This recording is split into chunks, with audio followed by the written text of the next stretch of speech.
तो मेडिफेशियल तो सबसे पहले सैलून्स में हो ही नहीं सकते। क्योंकि एक फेशियल एक ऐसी चीज है हिंदुस्तान में first passage of beauty facial हो। किसी के भी घर में पहली बार शादी हो रही तो लड़की पहली बार अपना फेशियल कराएगी।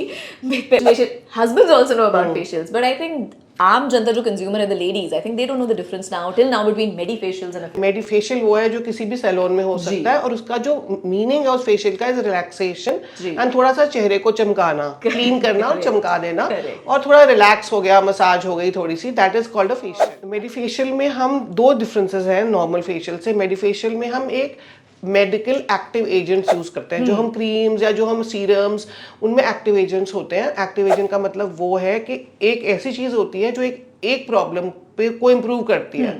मान लो पिगमेंटेशन के लिए कोई एक पर्टिकुलर मॉलिक्यूल है। दूसरी चीज है मेडिफेशियल्स में टेक्नोलॉजी होती है, कोई ऐसा प्रोसीजर किया जा रहा है कि जो स्किन को इंटरवेंशन की जा रही है, मशीन यूज की जा रही है। तो जैसे कौन सी मशीनें हैं, जैसे माइक्रोडर्माब्रेजन जिसको हम डायमंड पॉलिशिंग कहते हैं, उसके अलावा जैसे माइक्रो नीडलिंग, कभी कभी उसी फेशियल में हम माइक्रो नीडलिंग भी कर देते हैं, एक लाइट थेरेपी भी दे देते हैं उस फेशियल में। किसी फेशियल में एक एलईडी होता है कि एक हुड होता है जिसमें लाइट्स आती हैं, तो अलग अलग रंगों की लाइट्स अलग अलग चीजें करती हैं।